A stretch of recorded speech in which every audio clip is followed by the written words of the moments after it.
Hey guys, good morning. Alright, so today what we're going to do is we are going to build one of these. Alright, this is the Turk Tactical Unit Rescue Knife. T-U-R-K, as you can see there. This is just the model I use to show people, so I always have this on hand if somebody's interested. Okay, so I have 2 orders for this, so I got to make 2 of these, but today I'm just going to make 1 just to show you guys how we do it. You could also search back in the videos to see how I made this one, this original one. Alright, like I said, this is kind of the show piece or the model piece. It is D2 steel. It is 1/4 of an inch thick. It's very big, very heavy, very robust. The idea behind this knife is basically to be a air crew or pilot's survival knife, something along those lines, something like if you were a crew chief or in a helicopter or something like that. It is thick enough to punch through the fuselage, specifically because of that tip. All right, that tip right there gives it a lot of rigidity.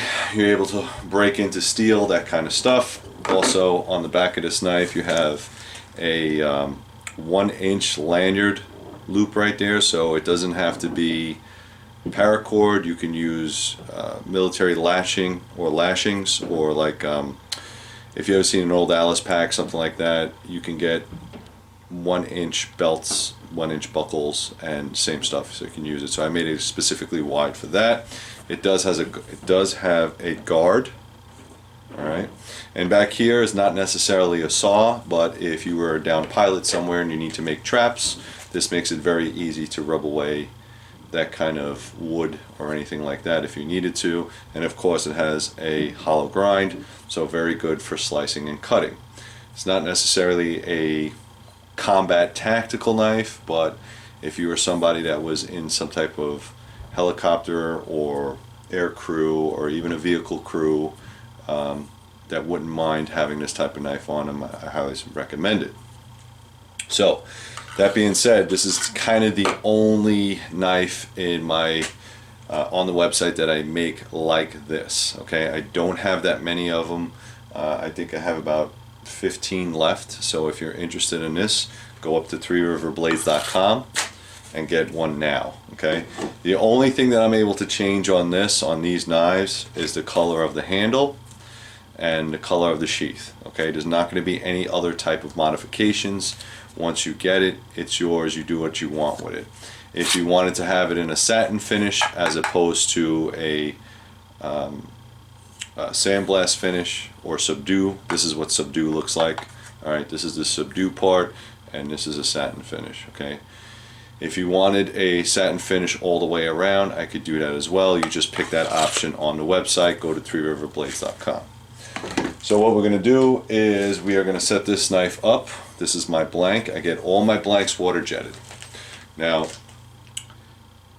as I'm grinding these knives, some of them will be a little bit different. All right, if you're going to do hand grinding and you're not going to use a lot of machines, this is the only machine work that I use, is this. Okay, I take these blanks that I bought a sheet of steel.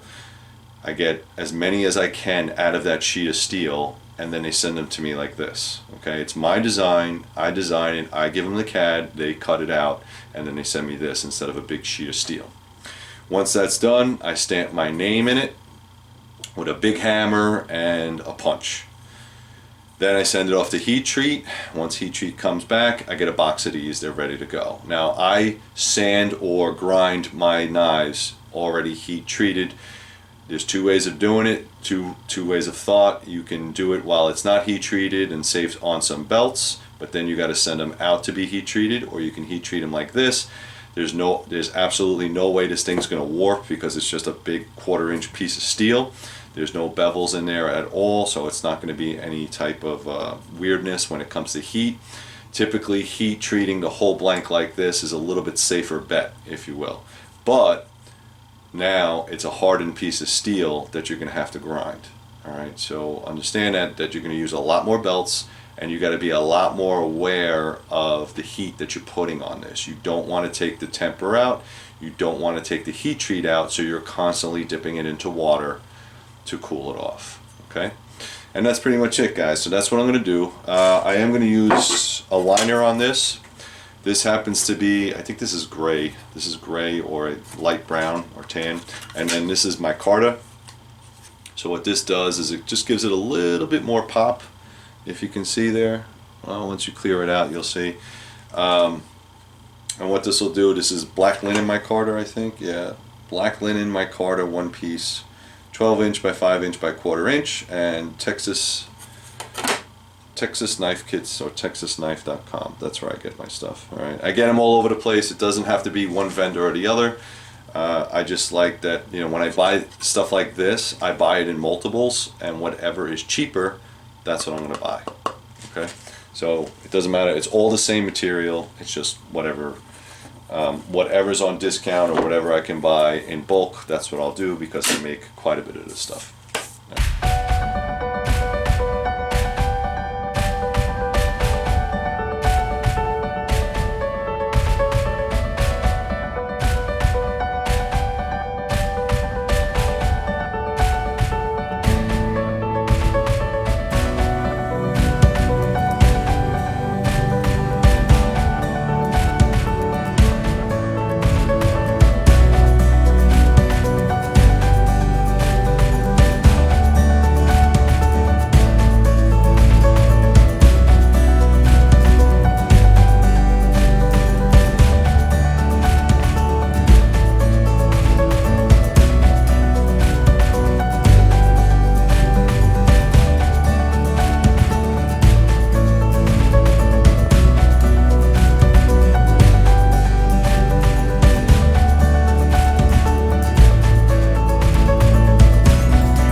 guys, so I'm pretty much done for the day.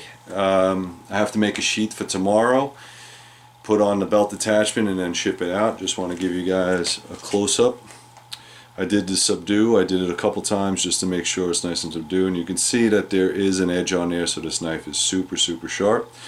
It does have liners. I don't know if you can see that. The lighting in here is not that good, but it does have some pretty good liners. This is black linen micarta and a gray liner, so it gives it kind of that little bit more thickness. Now the customer whose knife this is does have very big mitts, so he wanted an extra wider handle, and I'll just give you an idea. This is typically how it comes, how I make them, and then this is with the liner. So I don't know if I could do this without cutting myself, but you can see there is a little bit of thickness there, and I think that's going to be sufficient. Alright, I did my little sharpness test. Okay, thing is sharp, guys. I'm not even lying. Super sharp. Alright, so if you guys are interested in these knives, please go to threeriverblaze.com. check out all the stuff that I have up there. I don't have a tremendous amount of these knives left, so if you want one, order it. They're running about, I want to say anywhere from $350, $375. Of course, there's shipping involved and all that other stuff. I have about 15 left, like I said before. If it turns out to be a good seller, I'll produce more, but if I'm not getting that many orders, then I'm probably not going to make it. I'll move on to something else. If you guys want a smaller knife than this, there's plenty to choose from. So please check out threeriverblaze.com. check out all the great stuff I have up there. Also like, subscribe, do all that good stuff. Put some comments down below. I also have Patreon, Facebook, Instagram, Parlor, all that other good stuff. All the links will be down below. Thank you very much, guys, for watching. As always, stay safe.